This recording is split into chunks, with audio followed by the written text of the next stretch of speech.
Dober dan vsem prisotnim. Letošnje leto, kot kaže, bo zopet rekordno. Po lanskoletnem zatišju se približujemo rekordni sezoni 2023 in smo v letošnjem letu, nekje podatke imamo zdaj zbrane do 12.8. izvedli že 410 intervencij, kar je pravzaprav kar 44 več kot v enakem obdobju lani. Bilo je že 170 helikopterskih reševanj in najpogostejši vzrok poškodbe je zdrs. Sledijo pa nepoznavanje terena, pa neprimerna oprema ali pa telesna in duševna nepripravljenost. Približno 44% smo pomagali tujcem, ostalo so bili domači gorniki. Nažalost pa smo v letošnjem letu zabeležili kar 27 smrtnih izidov teh nesreč, lani v enakem obdobju 21 in v celem letu 2024 pa 37. Podobno kot v lanskem letu, tudi letos kaže, da bo največ intervencij imela Društvo Gorske reševalne službe Bohinj, sledi pa mu GRS Tolmin. Kljub lanskoletnemu manjšemu zatišju se število nesreč vsako leto povečuje in v zadnjih 5 letih se je število povečalo za 28%. Mogoče, če še orišete nek tak dan, recimo, kakšna zadnja intervencija, ki ste jo imeli? Boš to ti? Primarij doktor Iztok Tomazin. Ja, mogoče, da enega od rekordnih dni sicer iz lanske sezone, ko smo imeli v enem dnevu 9 helikopterskih intervencij, dežurna ekipa na Brniku. Še preden smo začeli uradno, je bila že prva intervencija, nažalost smrtna nesreča, ko je bilo treba v dolino spraviti samo truplo. Potem pa praktično cel dan, še 1 uro preko delovnega časa, smo leteli po Sloveniji, Julici, Kamniške, Karavanke, reševali in pobirali smo vse od še nekih smrtnih primerov do težkih srčnih infarktov, hudih poškodb, nesreč plezalcev. Skratka, izredno naporen dan. Tudi ostali dnevi na višku sezone, ki je zdaj in bo nekje do konca avgusta ali pa začetka septembra, pomenijo podobne zgodbe. Velik napor za dežurno ekipo, vsaj tam 4, 5, 6 ali več intervencij. Skratka, zelo intenzivno dogajanje je v tem letnem času zaradi, kot je že kolega rekel, vedno večjega števila nesreč. Kakšne so te nesreče najpogostejše morda? Na srečo za nas in za ponesrečence večinoma so poškodbe lahke ali pa, če tako rečem, laično srednje težke, se pravi razne zvini, rane, zlomi končin, kar mi ne štejemo kot zelo hude nesreče. Seveda pa vedno več tudi tako imenovanih internističnih primerov, se pravi obolenj kapi, srčnih in možganskih, hudih poškodb, ko so številni organski sistemi poškodovani, ko je življenje res neposredno ogroženo in je ogromno dela ne samo za reševanje, se pravi, da človeka rešimo iz tega gorskega okolja, ampak tudi z medicinsko oskrbo na samem kraju, bodisi da je to v nekem strmem terenu, v gozdu ali pa celo v steni, pa skušamo izvajati nujno medicinsko pomoč. Mislim, da vsi veste, kaj je to, enako kot jo izvajamo recimo v urbanih okoljih z našimi običajnimi reševalnimi vozili. Je pa se v gorah to bistveno težje. Mogoče verjetno nekaj od teh nesreč bi se dalo preprečiti. Ja, res je. Zdaj, če pogledamo naše statistike zadnjih let, še vedno prednjačijo med tistimi, ki smo jih reševali, nepoškodovani. Namreč, če pogledamo statistiko za letošnje leto 2025, smo kar 179 nepoškodovanih evakuirali iz gora. Zdaj, zakaj nepoškodovanih? Zaradi tega, ker bodi se niso zmogli poti, bodi so bili prestrašeni, se pravi neka psihofizična nepripravljenost ali pa so zašli zaradi nepoznavanja terena. Sledijo pa seveda potem lažje poškodovani, ki jih je nekaj manj, težje poškodovani in potem seveda oboleli. Število obolelih v gorah pa vsako leto narašča, skupaj verjetno zaradi precej popularnega športa, kot je gorništvo. Mogoče še, kako se pripraviti na recimo pohod v gorah, kakšna mora biti kondicija, pripravljenost, poznavanje hribov? Predvsem ljudje, ki se lotijo hoje v gore, morajo sami sebe dovolj poznati, da vedo česa in kakšnih naporov so zmožni. Potem pa je seveda nujna priprava na turo, se pravi, treba je poznati poti, po katerih bomo hodili, kje so koče, kje lahko dobijo okrepčilo, koliko časa bodo hodili, kakšno je njihovo zdravstveno stanje, ali so sposobni za te napore ali ne. Se pravi, priprava na turo je pač del te aktivnosti, ki jo pa nažalost številni izpustijo. Tudi vreme je zelo pomembno, spremljati vremensko napoved in kako v bistvu se ravnati, ko pa se vreme v hribih vseeno nenadno poslabša, kaj v primeru neviht, strel. Prej bi še dopolnil kolega Camleka. Priprave se začnejo v glavi, ne v mišicah. Pomembna, ključna za začetek dobrih priprav in tudi za izvedbo priprav je ustrezna motivacija. Načeloma naj to ne bi bili všečki na družabnih omrežjih, ampak vse druge stvari, ki jih dobro poznamo, tisti, ki se resno ukvarjamo z gorništvom. Da mislim, da je to eden temeljnih problemov, ker ljudje hodijo nepripravljeni tudi zaradi tega, ker nimajo ustrezne motivacije, ker nimajo ustreznega odnosa do gorskega sveta, ki je sicer izredno lep, tudi všečen, če gledamo z tega družabnega stališča, ampak hkrati pa zelo zahteven in zahteva res vsestranske priprave, tako kot je že rekel.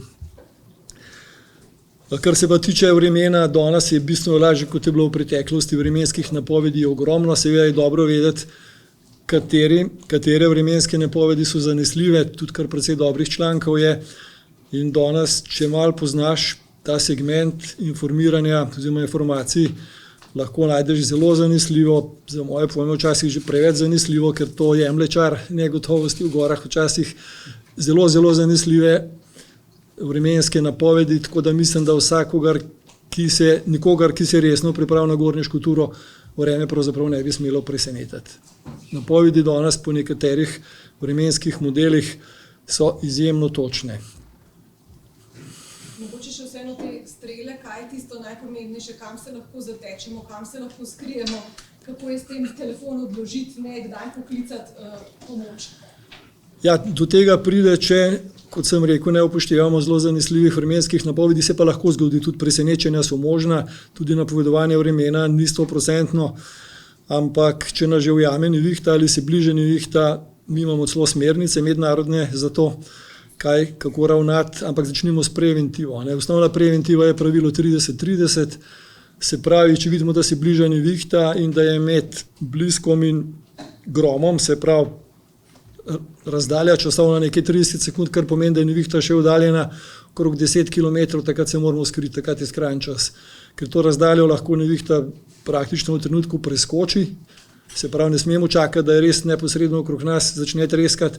In drugo pravilo 30-30 je pa 30 minut po koncu nevihte, po statistikah, po raziskavah je tudi še 30 minut po koncu nevihte, ko izgleda, da je že konec, možen kakšen udar strele, se pravi toliko časa naj bi še počakalo v zavetju. Danes mislim, da že vsakdo ve, da se je treba umakniti iz vrhov, iz grebenov, iz teh izpostavljenih točk, kamor najraje udari strela. Zaščita telefona seveda je pomembna zato, če nas udar kakšen stranski tok strele ali celo strela sama, da ga ne cvre, da lahko sami pokličemo, če smo še v stanju, ali pa so potniki, se pravi, ga damo nekam v nahrbtnik zaščitenega kolikor toliko pred udarom strele. Izogibamo se drugih izpostavljenih mest, daljnovodov, raznih stolpov, jeklenice so lahko tudi nevarne, na tako imenovanih feratah. Skratka, kar precej preventivnih ukrepov je, v katerih je bilo tudi v planinski in laični literaturi že veliko napisanega. Pa seveda tudi pomembno je, tudi preventivno, če smo v skupini, ko nekoga zadane strela, je zelo pomembno oživljanje. Temeljno znanje oživljanja, podaljšano umetno dihanje, ker strela zelo pogosto ohromi dihalen center, se pravi, človek ima velike možnosti, da preživi, ampak se mu ustavi dihanje in zato je treba pri oživljanju, zlasti pri izvajanju umetnega dihanja, vztrajati dalj časa, kot so splošna priporočila za oživljanje. To je zelo pomembno, ker nekaj življenj je bilo izgubljenih pri nas in v tujini na ta račun, ker očividci niso dovolj dolgo oživljali. To je tako, na kratko. Mogoče še preden se odpravimo v gore, koga naj obvestimo o tem, kaj tudi morda bližnji ne naredijo v primeru, da se recimo ta sorodnik ne oglasi, ne vrne iz hribov? Ja, izjemno pomembno je, da svojce ali pa nekoga, ki nam je blizu, obvestimo, kam smo se odpravili. In zaželeno je seveda, da tega ne počnemo sami, ker če se nam karkoli zgodi, sprav zgubimo zavest, smo hudo poškodovani, ni nikogar, ki bi lahko poklical pomoč.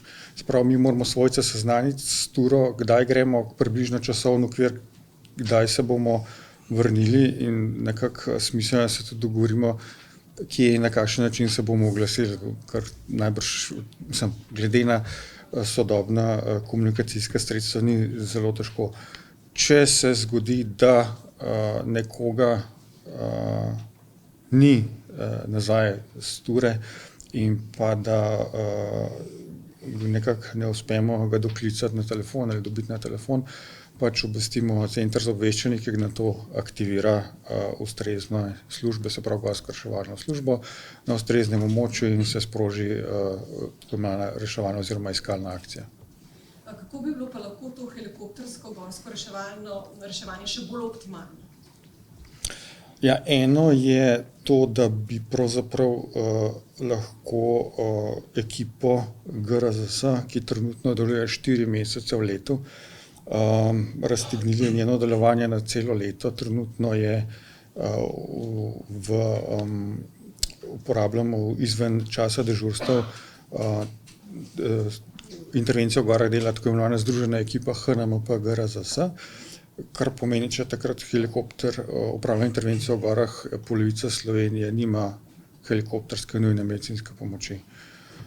Druga stvar pa je optimalna sestava ekipe, za katero pa mislim, da bo isto pravi naslov, ker je tudi avtor mednarodnih priporočil, ki se jih držijo praktično vsi razen seveda nas. Ja, v teh mednarodnih smernicah za helikoptersko reševanje je še marsikaj, kar v Sloveniji ni optimalno.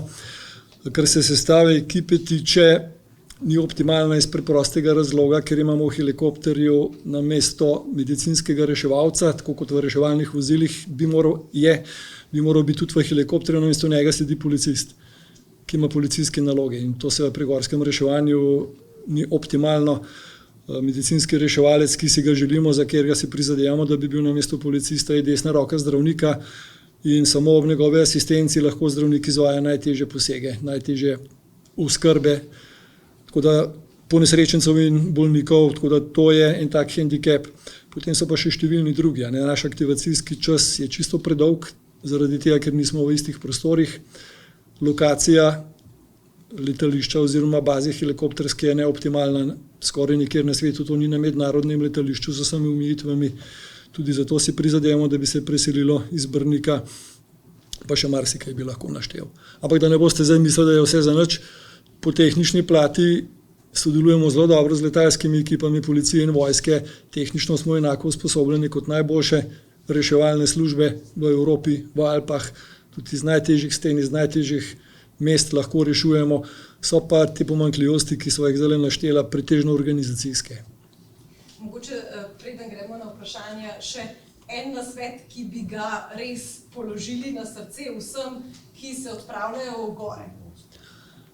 Ja, bom samo nadgradil, kar sem že povedal. Vprašajte, zakaj greste tja. Prvič, drugič, v gore treba iti, kot v vsako zahtevno okolje, z nekim velikim spoštovanjem, ker to je okolje, ki nam lahko ogromno da, lahko nam pa ogromno vzame, v končni fazi tudi življenje. Se ste slišali statistiko, se pravi neko temeljno spoštovanje do narave, do sveta, do okolja, kamor se podajamo, tako zaradi naše varnosti, kot zaradi drugih etičnih principov varovanja narave. Še Camlek. Kar je povedal, isto, ko vse drži.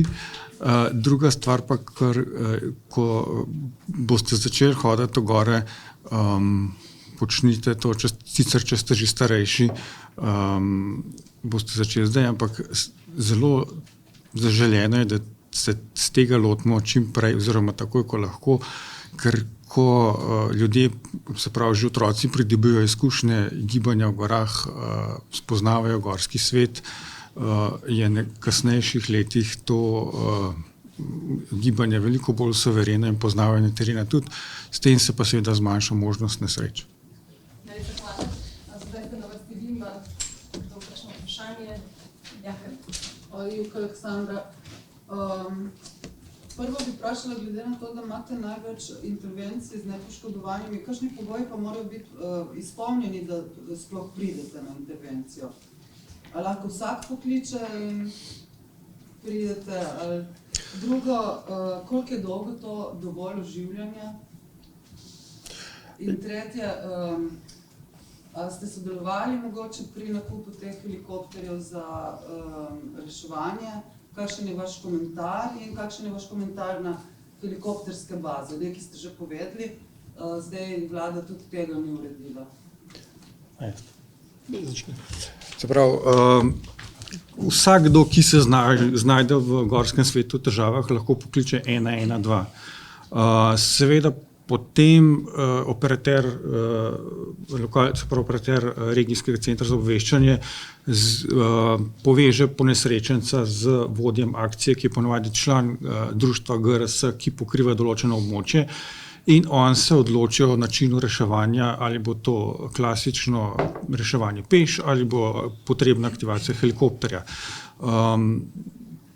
Praktično nikogar pa ne pustimo v gorah, če seveda to, ga ne pustimo. No.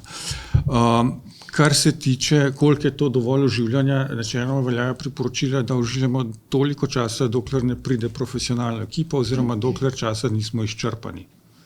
To je dovolj oživljanja. Kar se tiče pa helikopterske baze, pa zadeva naslednja. Helikopterska nujna medicinska pomoč je del zdravstva, se pravi, sodi pod Ministrstvo za zdravje. Gorska reševalna zveza je del službe zaščite in reševanja in sodi v Sloveniji pod Ministrstvo za obrambo. In je del službe za zaščito in reševanje Republike Slovenije. Sem sodijo tudi gasilci in jamarska reševalna služba in podobno.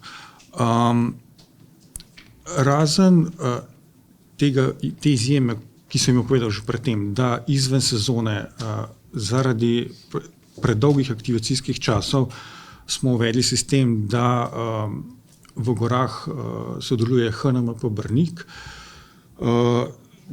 Načeloma bi morali biti te službe ločene. Se pravi, nekaj je reševanja v gorah, nekaj je pa mreža helikopterske nujne medicinske pomoči, ki upravlja reševanja povsod drugje razen v gorah.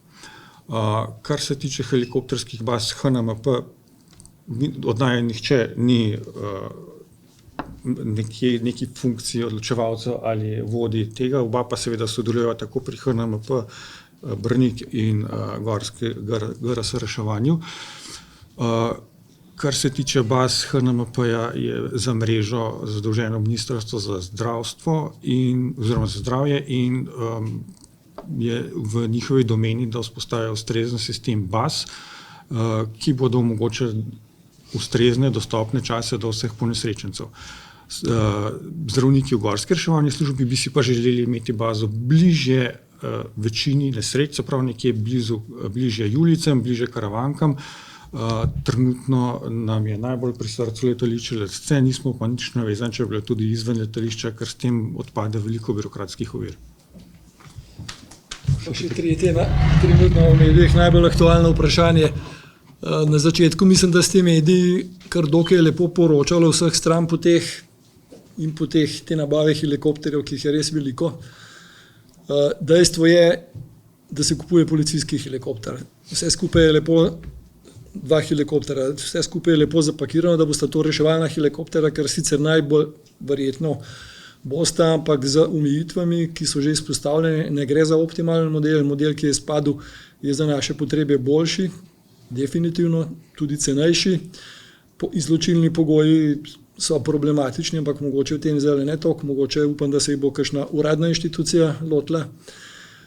Dejstvo je, da večina vodilnih strokovnjakov z tega področja v Sloveniji pri izboru ni sodelovala. To se upam trditi. Jaz kot recimo vodilni avtor mednarodnih smernic nisem imel na srečo pri tem nič, ker bi bil zelo razočaran, če bi sodeloval pri tem in bi bil rezultat tak, kot je. Dejstvo je tudi, kot sem že rekel, da se kupujejo dražji helikopterji. Že zelo smo si morali prizadevati tudi s pomočjo medijev, da bodo vsaj pobarvani, ne policijsko, ampak ampak v barvah nujne medicinske pomoči. Situacija je nekako taka, če povem po domače, jaz sem direktor zdravstvenega doma, vsako leto kupujemo reševalno vozilo, ki jih vsi poznate. To je isto, kot da bi nam policijska postaja kupila policijsko marico in rekla, zdaj boste pa s to reševali. Pač upremite jo po svoje, prema recimo, da bo kakor tok, ampak to je to. A ne. Tukaj se je pokazala, bom kar zelo direkten, pokazala nekompetentnost, nezainteresiranost ali pa politična nemoč Ministrstva za zdravje na tem področju. Tukaj bi moralo imeti vodilno vlogo Ministrstvo za zdravje, ki bi moralo pravzaprav ono pripraviti razpis in potem, ko bi se helikopterji ustrezni, helikopterji optimalni, helikopterji kupili, bi jih lahko dala potem v upravljanje policiji. Pod pogoji civilnega letalstva, pod pogoji nujne medicinske pomoči oziroma stroke. Večina stvari v zvezi s temi nakupi, pa kot ste že sami verjetno ugotovili in pisali o tem na srečo, hvala vam za to, je šla pa malo drugače. A ne? Še kakšno vprašanje? Tamara Krivec, Dnevnik. Prejšnji teden sem poslušala en pogovor o gorskem reševanju in so rekli, da se zdaj dogaja že, da so z Poljskega, da je cel avtobus prišel in vsi so se zagnali potem na Triglav. A se to dogaja večkrat, da je že kot nek gorniški turizem, da pridejo iz tujine cel avtobus, pa predvidevam, da večina ni strašno pripravljenih. Pa v tistem primeru mislim, da je še tako bilo, da so 3 manj šli potem domov, kar je menda umrl, 2 ste se potem poškodovala. Ampak še kar so šli naprej, niso bili. Ja, tega je vedno več.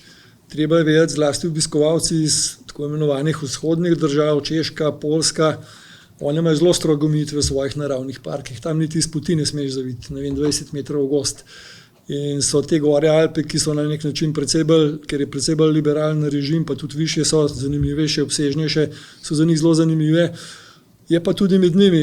Poljaki imajo recimo od vrhunskih alpinistov do navadnih turistov, ki lazijo okrog v opankah, a ne, in taki se radi po nesreču, ne glede na nacionalnost, se so tudi med Slovenci taki. Tako da tega gorniškega turizma je vedno več in tudi vedno večje so potrebe po vsaj neki delni regulaciji tega. A ne. Del regulacije se že dogaja z omejitvijo parkiranja v vožnjem po alpskih dolinah, bo pa verjetno treba še na drugem nivoju, da bo čim manj nepripravljenih, neopremljenih, slabo opremljenih ljudi visoko v gorah, ker to so potencialno največji kandidati za reševalne akcije. Ja, če pogledamo statistiko, nekje, kar se tiče tujih turistov, so pač primerno razmerje s tem, koliko jih v Sloveniji je. Na prvem mestu so Nemci, sledijo jim državljani Velike Britanije, Poljaki, Nizozemci, Belgijci, Čehi in potem posamezni Francozi, Hrvati in tako dalje. Nekje vidimo, da Avstrijcev ni, Italijanov ni, tako da očitno k nam prihajajo tisti, ki so navajeni gibanja v gorah. Te, ko bi človek rekel, bolj ravninske evropske dežele imajo pa nekaj težav. Sploh, če pogledamo, kaj je glavni vzrok nesreč in kje se dogajajo nesreče v gorah. Nesreče se ne dogajajo tako kot recimo veliko komentarjev pod vašimi članki beremo, ja, pa pol plezajo, pa ti adrenalinski športi. Ne, večina nesreč v gorskem svetu se zgodi na planinski poti, zato ker človek zdrsne. In to je v bistvu neznanje gibanja v gorskem svetu, ki ga pa človek skozi leta počasi pridobi, če je temu ves čas izpostavljen. Če se vrnemo še malo nazaj iz teh helikopterskega reševanja. Mi smo bili včeraj povabljeni novinarji na briefing na Ministrstvo za zdravje in notranje zadeve in ta policijska letalska enota in so pač zelo podrobno v bistvu pojasnjevali tako ta razpis, kot so nam pokazali fotografije tega helikopterja, ki naj bi bil. In ne vem, zakaj ste rekli, da kupujemo policijskega, ne? Tega nisem razumela, ker so nam tudi zagotavljali, brali iz teh certifikatov, kako je omogočen dostop do teh vitalnih organov, kako so samo, ne vem, 4 sedeži, kako je v bistvu vrhunska oba, ne samo, da se pač Airbus ni z vsemi temi tehničnimi prijavil, tako da absolutno ni bilo mogoče izbrati. Hkrati smo pa nekako dobili občutek, da je tu zadaj tudi neka zasebna iniciativa, ki bi pač želela vstopiti v to dejavnost in da je torej nekako ven iz te stroke tudi pač ta kapitalski interes. Bom začel na začetku. Oba helikopterja sta dobra, oba sta moderna, vendar ta Eurocopterjev je bolj, v nekaterih aspektih precej bolj primeren. Tudi dokaz za to je, da večina evropskih najbolj razvitih držav tega uporablja. Ni pa ta slab, da ne boste narobe razumeli. Tudi ta je ustrezen, tudi ta bo precej boljši, kot so sedanji recimo vojaški helikopterji. Tako da gre tukaj za dobro ali boljše. V nekaterih segmentih medicinske oskrbe nam pač ponuja manj in zato smo želeli pač tisto, kar je še boljše in pa ne nazadnje tudi cenejše, tako da ne bo nesporazuma. Ne gre za neustrezne helikoptere, gre za nekoliko manj ustrezne helikoptere, pa dražje. To je ena stvar. Drugo, kar ste rekla, to je policijski helikopter. Ta helikopter policija kupuje, bo v njihovi floti, Ministrstvo za zdravje je zraven, malo se bom grobo izrazil, malo statiralo, ampak to niso bistvene zadeve.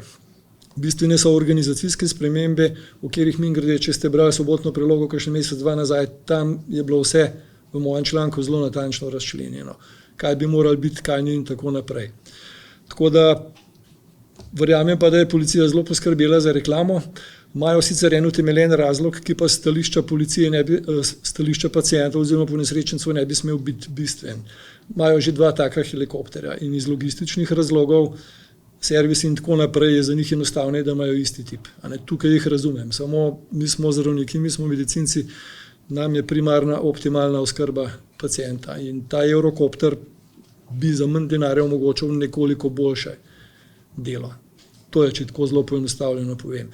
Pa mislim, da je bo še eno vprašanje, pa sem pozabil. Zasebna iniciativa tega. To vam povem, da je ves čas, jaz se s tem ukvarjam že 35 let, ne s temi zasebnimi iniciativami, ampak s stroko tukaj. Jaz nimam nobenih teh interesov, vem pa, da je zadaj ogromno kapitalskih interesov, tudi v tem primeru so bili v tujini, so že padale vlade zaradi nakupa reševalnih helikopterjev, to najbrž veste, v Belgiji. Na srečo pri nas takega cirkusa ni, ampak definitivno, da so kapitalski interesi tukaj ogromni, konkretnih podatkov nimam, jih ne poznam, pa me tudi ne zanimajo. Vem, da so tudi trendi nekaterih tujih reševalnih služb, podobno kot ima Hrvaška, da bi pri nas to plasirali na ta način. Nas zdravnike to ne zanima, za nas je čisto vseeno v kakšni režiji, ali pride tuja služba, pa z njo rešujemo. Za nas je pomembno to, kaj bi bilo optimalno za paciente. Tudi z našimi resursi se da to, kar delamo sedaj, s temi organizacijskimi spremembami, ki sem jih nekaj omenil, več jih je v tem članku, po mednarodnih smernicah bi lahko, tako kot do zdaj v lastni režiji, z lastnimi helikopterji, z lastnimi kadri, brez sodelovanja tujih zadevo lahko še bolje peljali, kot jo že. So pa definitivno so interesi zadaj veliki. Tukaj gre za ogromne denarje, se ste videli, helikopter stane preko 15 milijonov eden in to je v vseh državah tako. Se zdaj bo ta, mislim, slišali smo, da bo pač ta nova reorganizacija celega te nujne medicinske pomoči in da bo ustanovljeno javni zavod in znotraj tega poseben oddelek za helikoptersko-letalsko nujno pomoč, samo za namene zdravstva. Ne? Zelo si želimo, da bi se to zgodilo in seveda upamo, da se bo. To pomeni, da se s tem strinjate, da bi na ta način. Se sem rekel, najbolj šibki smo pri organizaciji, a ne v Sloveniji. Zato imamo tudi čisto predolge aktivacijske čase, dostopne čase. Veste pa, da je čas od aktivacije, od klica na pomoč do dostopa, do začetka medicinske oskrbe je eden ključnih dejavnikov za preživetje. Tako da, če se bo organizacija zboljšala, bomo tudi v tem segmentu boljši in upamo, da bojo besede Ministrstva za zdravje končno, bom rekel, po letih in desetletjih tudi meso postale. Je pa dejstvo, da sklep vlade je bil, da gorsko reševanje, da bo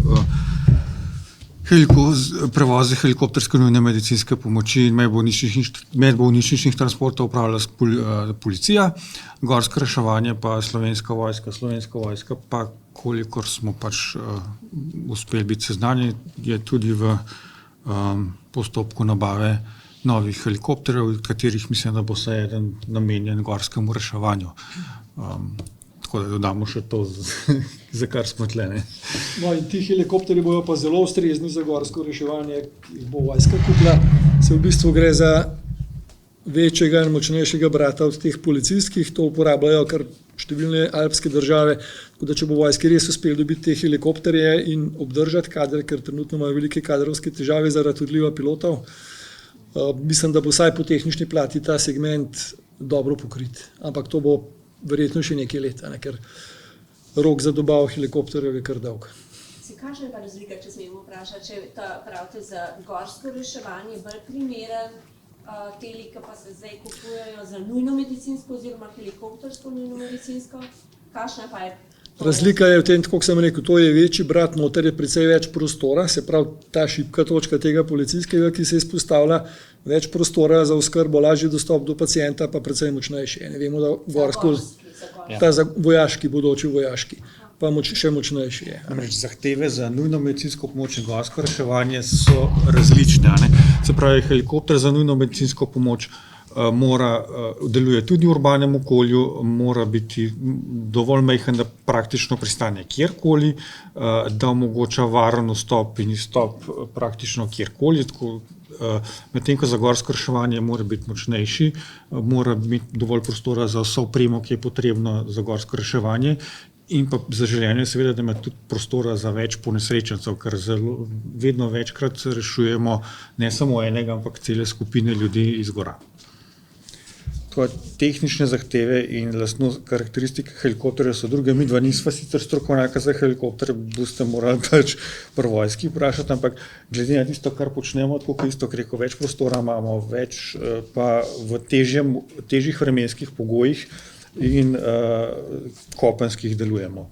Praktično delamo pa isto stvar, se pravi nujno medicinsko pomoč. Nažalost, tukaj moram pa povedati, so nas pa zakonodajalci, ko so pisali zakone, nujno medicinsko pomoč pri gorskem reševanju nekako spustili, ker so pri vseh službah zaščite in reševanja piše, da izvajajo zgolj prvo pomoč. GRS pa že od vsega začetka s vsemi zdravniki, ki sodelujejo in so tudi med ustanovitelji Gorske reševalne zveze,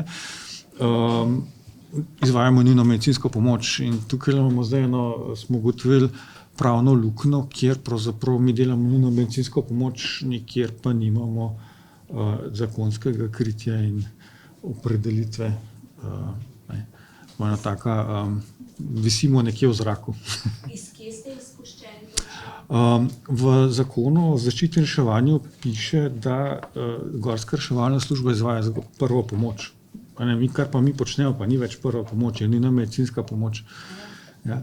In nekako v prejšnjem pravilniku nas je ministrstvo vključilo vsaj v mrežo in zagotovilo se, da se zagotavlja financiranje, ampak zakaj je to pomembno? Zaradi tega, ker smo potem imeli velike težave, ki smo jih seveda zdaj uspešno rešili, z nakupom zdravil za zdravnike, z nakupom medicinsko-potrošnega materiala, kar smo seveda zdaj preko Ministrstva za obrambo in vojaške lekarne uspešno rešili. Vaš pogled na te helikopterje je pravzaprav iz tega vidika gorskega reševanja, ne? Z obeh vidikov.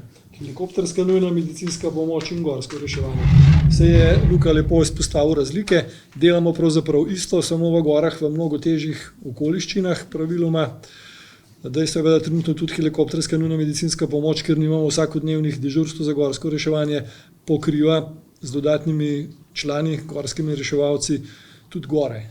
In to bi moral še organizacijsko izboljšati v smislu, da bi tudi gorsko reševalna dežurna helikopterska ekipa dežurala vse dni v letu, kar je nujno potrebno. Zato si zelo prizadevamo. A lahko še jaz nekaj izpostavim?